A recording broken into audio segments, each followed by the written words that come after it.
Most gardeners think aquatic plants are limited to a few boring options, but this freshwater nursery is growing varieties that'll make you rethink everything you know about pond gardening.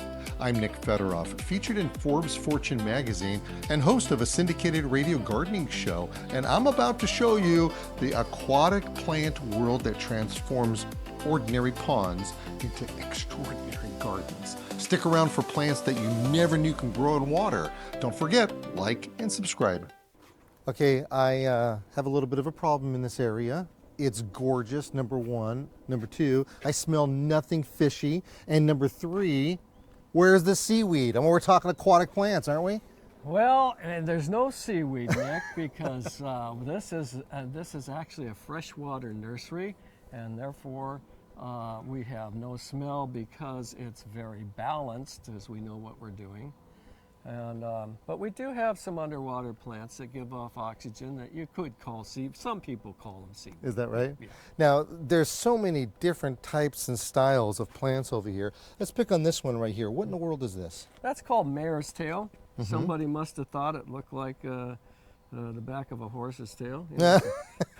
You never know where these things And come. what's the size? How big does this get? This is about as tall as it's going to get, but it will spread out into a beautiful planting. Okay, so when we're talking aquatic plants, I see that we have what looks like a 3-gallon size container, and you've got a 1-gallon size sitting inside of it. Are you supposed to transplant them into bigger containers to get that spreading, or do they just stay there and spread within the container? You know, it's a lot like having a goldfish in a bowl. You put him in a lake, he's going to be a big goldfish in no time. You keep him in a little bowl, he's going to be a small little cute little pet. Okay. So it's up to you how big you want your planting to be, but you don't want the planting to overtake the entire pond. So. Okay, well, a plant like this, I've seen this before. This is the cypress, and it's is it the alternifolius? It is. Yeah, and being this particular plant, I've seen it on the edge quite a bit of different lakes and different plantings themselves. Still a desirable plant to have? People look at this plant because it's so unusual. It's from Madagascar, and because of the radial type of leaves that emanate, it just looks like something that you'd want to put in a pond. It's different. Yeah. How tall does this plant get in its it can get quite a bit taller than what it is, maybe about 6 feet. Wow. But we do have dwarf varieties of cypress and a variegated variety too. No kidding. Yes. Now, is this a dwarf variety right over here? That is one of the dwarf varieties. It's not alternifolious, but it is in high demand. Look at that. This is pretty. Much different heads on it, but a very beautiful plant that is a recent introduction. Very feathery looking. I like that. I like feathery looking things. Yeah, and people love it for their ponds. They do. Now, this one right here is just kind of like a reed of some sort. Yeah, you'll find this, especially if you go to lakes around the United States. You'll see these growing naturally on near the shoreline in the moist soil. And sometimes I'll go out to these places, bring a few seeds back or part of a plant, and you can see it here. Well, We call that spear rush. It's a type of juncus. Okay, very good. Now, what I don't understand is this right here. Why in the world do you have daylilies and palms growing in water? That's just throwing everything that I've ever known about gardening out the window. Such a great question. I'm so glad you asked.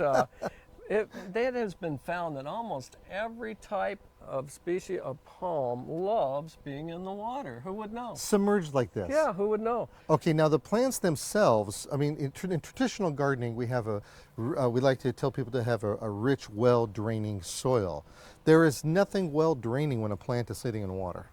Some plants, even terrestrial plants, have actually a very little need for a lot of oxygen in their root environment. And one of those happens to be canas, daylilies, and even during the course of a winter plant, lettuce. You can actually grow lettuce just like any common pond plant, and you can bring the water right up to the top. Edible of the lettuce. Plant. Edible lettuce, and it does fine. Wow. It's one of the few vegetables, other than say watercress, that no one even seems to know can do really, really well in an aquatic environment. Now, this soil obviously is much different than a rich, well-draining soil. This is a heavy clay soil which becomes very soft in the aquatic environment. And what's interesting about clay is because of its colloidal properties, it actually bonds onto all the nutrients, keeping them from escaping. And the roots themselves find the nutrients in the way of fertilizers you put in with the clay soil, and they absorb those nutrients by active absorption. Okay, all right, very good. And and when you have a heavy soil like that, it has a less a tendency for it to be running away anyhow.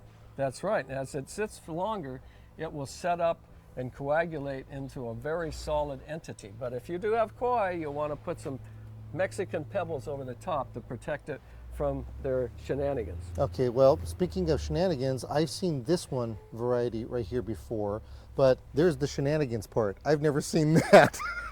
Yep. What did you do? Well, almost quite by accident, I had some seedlings come up from this orange punch cana, and they came up as what I named as Volcano, with the red leaves and a beautiful, deeper, darker orange. Wow, that is just gorgeous. And this one right here really dances at you as well. Yeah, this one's called Lucifer, but you know, it's probably our most popular cana. It's just very striking. So if you can get past the name, you're probably going to have yourself a That's heavenly right. experience with It should it. be named Heaven. But Yeah, no kidding. Well, it's just amazing what you can see and get in for an aquatic garden. absolutely.